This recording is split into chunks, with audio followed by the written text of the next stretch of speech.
Hello and welcome to the Council of Moms. That's right, kids. We're comparing notes. This Council of Moms, because if we knew everything, we'd be our teenagers. The Council of Moms, because life is ridiculous and it should be laughed at. I like those. What do you guys think?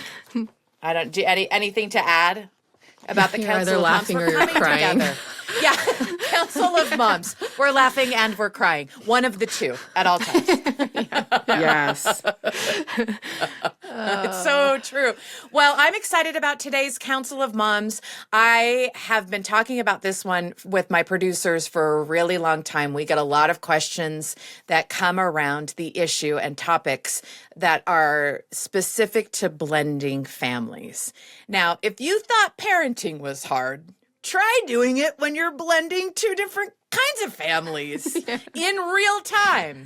When I think about it, because I have not experienced this, I think, yeah, how does that work?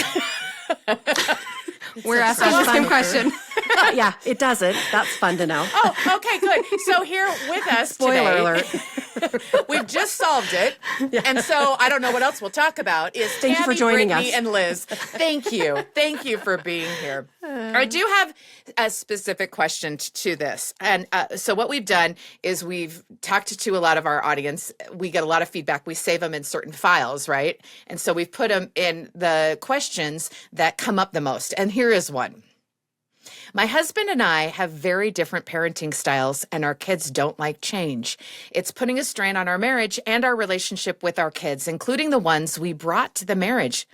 What do I do? So this is a big question, talking about not only blending, but just like your style with a marriage relationship. Who wants to start this fun? I'm going to just start this whole entire episode by saying this because it's one of my favorite things. We'd been in the thick of it for about 10 years, I think. And my oldest was a senior in high school, and she's part of the blended family. I married into her. And we were just going through so much drama and just blah with the family. And it was really a difficult time. One of my daughters had been on some medicine that made her a little bit crazy. And my senior daughter was in talking to my husband and I, and she had it. Like, she was so done with all of the drama and the family. And this is her exact quote. I have had it. I am sick and tired of being in this freak show of a family. And I've never agreed with her more in my life. I was like, yeah, you and me both, sis. I hear you loud and clear. Oh, Let's first acknowledge that truer words were never spoken. It is a freak show of a family. We're all over the place, and it's chaos. It is craziness. It is all the feels. Every single feeling you could possibly feel, you feel in one day, sometimes in 1 minute. It's all over the place. So I'm going to just start out by saying anyone in a blended family knows it is a freak show of a family, and that's okay. I like that, setting up the expectation, right? We have this idea when we're little kids too about like what if our family is, what kind of family we're going to have and create. And then there's the reality because we live in the world. Mm-hmm. And we live with other people who also get to make choices. So what have you found that has helped you with like different parenting styles with how you handle the freak show? Mm-hmm. Oh man, it is so hard. So like I have a bunch of younger kids, so we're in active parenting. My oldest is 11, almost 12, and my youngest just turned 3. So, wait, but tell us how many between 3 and 11 you have, Liz, in your new blended family. There's Just 8 tell us. children. 8. Just 8. Just 8, you guys. Wow. Let's see. That's like one a year. We have 2 8-year-olds, okay? Not one a year. Just kidding. Yeah, two in 1 year. Got it. Wow. And how long better. have you been married, Liz? I'm going on 7 months. I'm doing great. Oh, you are. Listen, if you have pants on today, you're doing really great. Yes, Props. Oh man, it is so hard though, because there are times where I feel like I'm caught in between, right? My biological child or my husband, and in the moment where they're having contention, because like, hey, you're asked to live with all these people, and they come with quirks, and it's difficult. We're all transitioning and trying to figure it out. You always hear, you just parent your biological children. And I think that's a really nice gesture and thought, but that doesn't always translate to reality. Well, Because, especially like, with little kids, don't you think? oh yeah, like, am I like really supposed to step back and watch them terrorize the house and not say a darn thing and wait until my husband gets off his work call to come in and like step in? No, that's not reality. Like, there's times where I've had to step in or he's had to step in. And it's hard when you're just feeling stuck in between the two of them. It's like you want to rescue your biological child and you also don't want to overstep on your husband and, like, I don't know, crush his parenting style right then.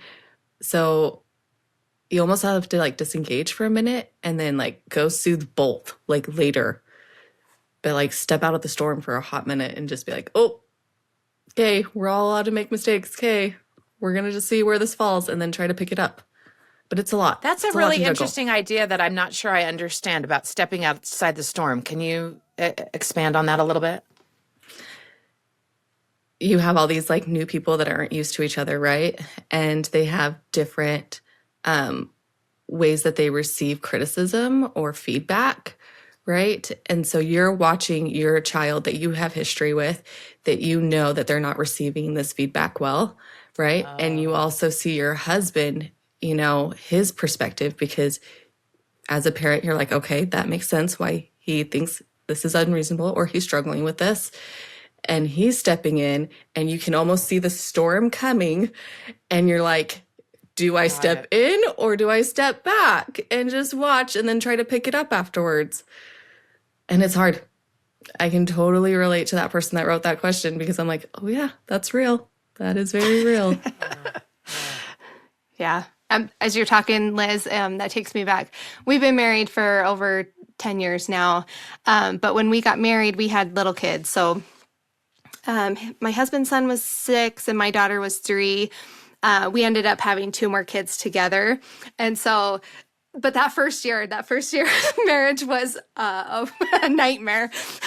And I literally had the thought over and over again, like, I think that this is harder.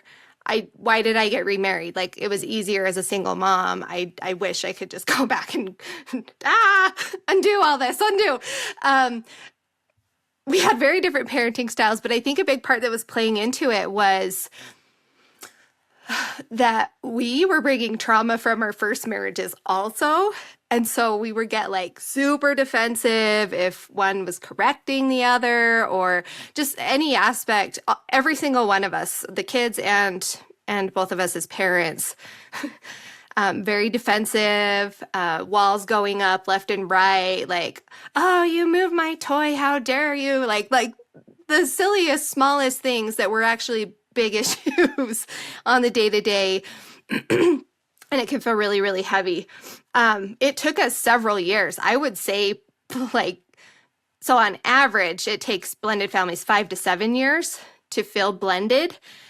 I think we were probably in the 6-year range. We were like right in there, but it felt like the longest time.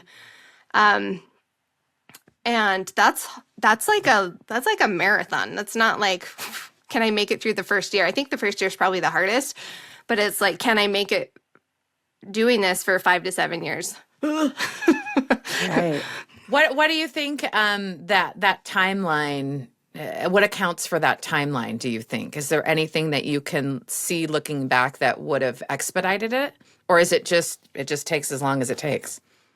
So yes and no. So this is what I actually do for work. So just to put it all out there, like I work with women in step families and help them make that transition. So yes, I have seen things that speed the process up. One of the most important things is getting on the same page with your partner, which is really hard.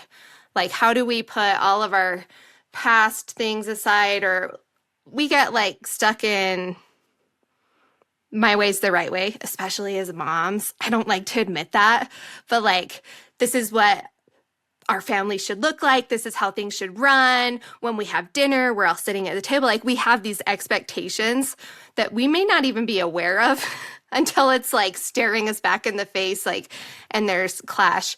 One example I see a lot is like to screen time. Okay, like this was an issue in my family. I think we should only have this much screen time. And my husband was a little bit more lenient, like, let him play the games, let him watch the shows. And in my mind, it was very black and white what it should or shouldn't be. And so that was like, and it was until we could find a compromise that we both felt really good about. Like, I remember one specific, we were out in the backyard having a calm discussion about screen times because we were not on the same page. And so the kids would always go to him to ask for screen time because they knew that they would get the answer they wanted. So it really is like getting on the same page as a partnership I think is like the fast pass to creating the blended family you want. I'd love to know what you guys do, what those conversations, how they start, what they look like. Oh man, they're so hard. I'm just imagining. Hey, quick question. Like, how do you start that? I have it over football. I hate football. Yeah. And it's 4 hours long, like multiple times a week. Like we're talking pro sports, college. Like I'm like, when does that stop? So I'm trying to find the middle ground is like huge. Because that's my big thing, right? Is like, I don't actually enjoy this. And yet that's part of his identity. And like trying to understand why that's important to him. Like we had that conversation. I'm like, okay, these are the reasons why I don't like it. I don't like it because I think fathers get disengaged and all of a sudden I end up having to work more. And like I listed all my reasons why he didn't like it. And I'm like, okay. But then I got curious and I was like, tell me why this is important to you. And then, you know, he talked about like his childhood and like how it was a really bonding thing for like him and his brothers. And I'm like, okay. So I'm still having to make concessions and he's having to adjust, but we're like trying to figure out what is like our family culture, what is our identity, what are we going to allow? Do we want this to be an every night thing? Am I okay with like once a week or 2 times a week during football season, which happens to be 6 months long, in case you guys are wondering? I didn't know that. That's like most of the time. It's like half my year, but it's fine, guys. It's fine. You know, it's hard. It's hard having these conversations, but yeah, that's a big one. Insider and outsider dynamics is another one that comes with blended families, and just being really mindful of those situations and who's the insider on this and who's the outsider and how do we bridge that gap. It's a lot. There's a lot of spinning plates constantly going. I think you made such a good point, though, Liz, when you said that you had to get curious. I think that's so powerful when you're trying to have hard conversations because usually we want to go in with like judgment.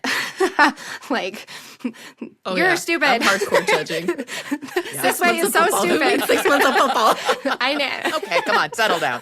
I'm way judging. It came through a little bit. Not at all. I'm biased. I don't think he knows my feelings on that yet.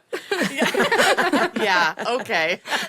He does now. Yeah. So does everyone. So does the rest of his family. Oh, that's funny. I think I had to decide for myself what hill I wanted to die on.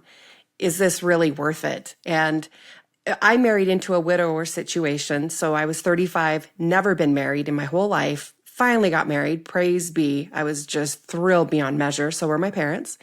And I married into 2 little girls who were 7 and 9 at the time. And then we since have added 2 more to the family.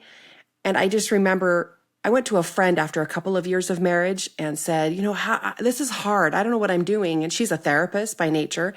And she gave me a folder that had a list of all the therapists that she said, you should probably try going to therapy as a family. And every therapist was a blended family therapist. And I remember being so offended because I was like, we're not a blended family, okay? We are family. We are one. We are united. And I'm going to heal everybody. And we're going to do things and create memories together. We're not a blended family. We're not weirdos. Like that was I thought I could change it and just make us all this unified front. And you can't. That's what I realized. So, and we've been married 18 years. And I can tell you this, in 18 years of marriage, there aren't that many hills I'm willing to die on. They're just far and few between, and the rest of the stuff I just let go. Like, It's just not worth it. And so, but the hills I'm willing to die on, I'm going to fight for. And that's been worth it. I remember in therapy, the therapist said, and listen, I've probably done more therapy than I've ever thought I would do in my life. I put in time in that chair. And I remember the therapist saying, you and your husband have to be a united front. Yeah. Like that's the most important thing. The kids don't matter right now. You two have to decide and be so strong and united in your decisions, because these kids, they will chew you up and spit you out. They will manipulate you. It doesn't matter who they come from.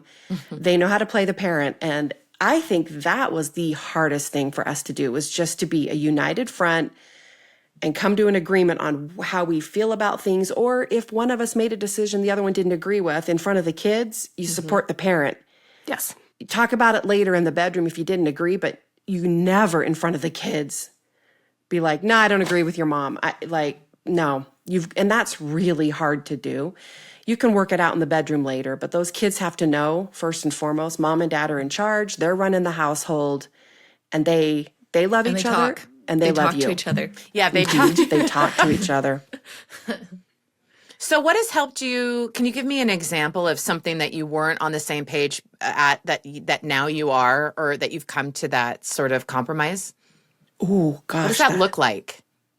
Very good question. Okay, that is such a good question. So early on, when we were going through this stuff with my daughter on meds, she became very cantankerous, and she just didn't want to do things that we were asking her to do.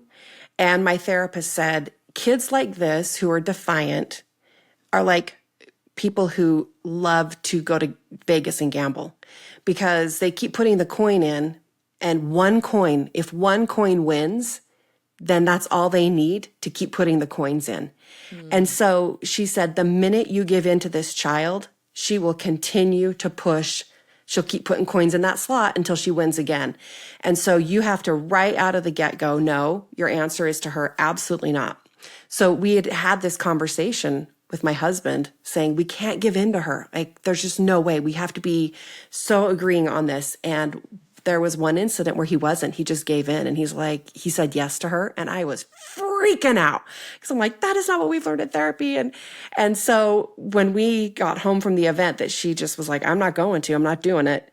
It was church. She didn't want to go to church. There it is. And I love that my therapist is not the same faith belief system as me. And she said, well, is it something you do as a family? And I was like, yes, we do it as a family. And she said, if it's a family event, that she doesn't get to opt out of Disneyland, does she? And I'm like, well, she never would. But she said, if it's a family event and you don't opt out of family events, then you do it as a family. You go to church as a family. She should be required to do that with you as a family. And I loved that, because I thought the therapist would say, let her choose. It doesn't matter. And so when my husband took her home from church, I came home, and we had a full on afternoon discussion about that, about how this is important. This is a hill I'm going to die on, and our therapist, quite frankly. And so you and I have to be a united front. You can never give in to her and tell her that she can go home if she wants to. And it was a hard conversation, but at that point, and then from there on, yeah, she never got to go home again. But boy, did she keep putting coins in that slot every single Sunday. But therapy is the way. Therapists are so great, because they saved us in that parenting and in blended families. Every woman who says to me, thanks for sharing that. Well, women will say, I'm about to marry a man who's been married before. What do I do? And my first piece of advice is find a good therapist. That's the best thing you could do before you get married. Yep. I married a widower too, and it's just so interesting. And Liz is a widow. Mm-hmm. Yeah. So interesting, because for some reason he had really littles. Like the youngest was 3 months when her mom passed. And so he was raising a newborn for that first year. And by the time I came into the picture, the youngest was just turning 2, and now she's 3. But his 5-year-old would sleep in the bed like that first year all the time. Breaking that habit and having that room be just a parent sanctuary only for both ends. Like, my kids had trauma too. And so my youngest were like used to coming in at night if they got scared, and having to establish those lines and saying, nope, sorry, this is this is not a space for children. Like, you guys have your beds. If you're feeling sick, then come get us. We'll come cuddle you in your room for a minute, but you got to stay in your own bed. Like, that was hard. Yeah. And I know that, like, when you're tired and you're so used to just having your like 3-year-old come into the bed and just pass out, like, that's uncomfortable for a new adult coming in. I'm like, I don't know this 3-year-old. Like, I'm not sure I'm comfortable with that, but like having to be on the same page and be like, nope, this room is going to be our sanctuary and we just need to have it that way and standard across the board. Like, that was a big thing for us, especially with like littles and trying to figure out how to deal with their trauma and how to make our safe space and that. That's a great So example. hard. I'm wondering, in the last kind of part of this question, I'm wondering what like success you guys have experienced that was maybe unexpected in what you've discovered about your relationship as you've blended families and parenting styles. I was going to say, I found that we've really become better people, and we've grown. I think that's what marriage does for us. It grows us as humans, and pushed me out of my comfort zone in a lot of ways, but also expanded my mind, like helped me look at things with a different perspective, which I don't think it would have happened in a nuclear traditional family. I really think outside the box. So we are both divorced, and our kids, we have kids that kind of go back and forth between homes, which has its own dynamic. And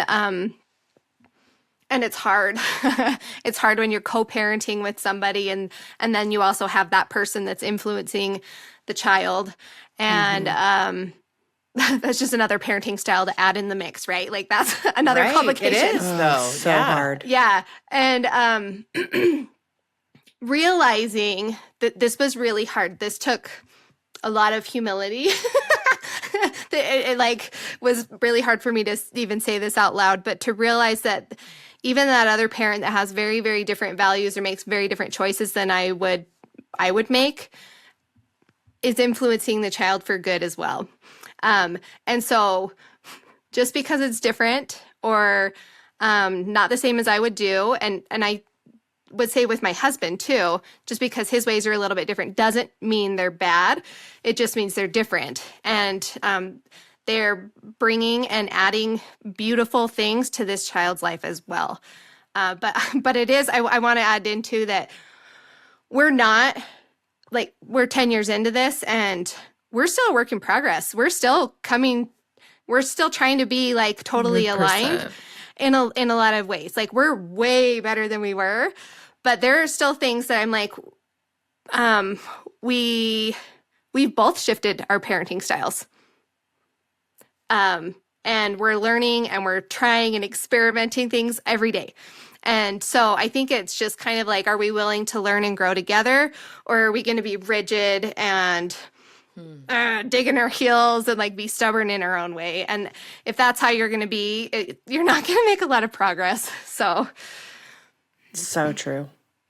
Oh, yeah, it's very true. I've seen a lot of difference in actually my kids and all the kids, to be honest. Food is a very interesting thing when you're blending a bunch of different backgrounds together. I didn't know that you could have 6 different types of cheeses in your fridge at all times and that they were all essential, but they were. Did I not teach you that as your friend? I have a cheese drawer, an entire Sounds drawer. reasonable, Liz. Come to my house, Liz. I'll give you a tour of my cheese drawer. No, She's but there like, are okay, snack maybe cheeses. There are cheeses that you grade only, Yes, and there are like ones. And then, single mom status, my bagged pre-shredded cheese, Yeah. that still in there too, because, there's survival mode cheese. Like, you didn't Yes. know, okay? But we actually had one kid that was like such a picky eater, like to the point where he was really, really thin. And you're like wondering, like, how is he getting enough nutrients, right? Because he needs to eat more, and everybody could see it. But since we've had more kids in the family, and like kids are talking about how much they like certain foods, he has now transformed and has become probably my biggest eater in the house. wow. And it's like, this is a huge life win for him because he's been exposed to a different culture of cuisines. I cook a lot of like Hispanic foods and sometimes Asian type of influences. And then we have like the American style that he's used to. He's now integrated into more home cooking because, you know, we're a family of 10. We don't eat out that much. But, you know, like, and what's in the pantry is what is in the pantry, you know, just differences like that. Like, I've seen him change a lot. And I've seen, like, I could just pick out each kid and just seeing the growth that has happened because we decided to, you know, take a chance on each other and go all in. And it's been kind of cool. And it's only been 7 months. You're doing great. You're doing so great. You are all doing so great. And I really appreciate your vulnerability and using real examples from your life to encourage other people here. I mean, that's what the Council of Moms, this is what our safe place is. So thank you so much for your time. And thanks for listening to the Council of Moms. I hope that you'll subscribe and like on all the things that the teenagers tell me to say. And follow us on all the things, wherever you get your podcast, and certainly on YouTube as well.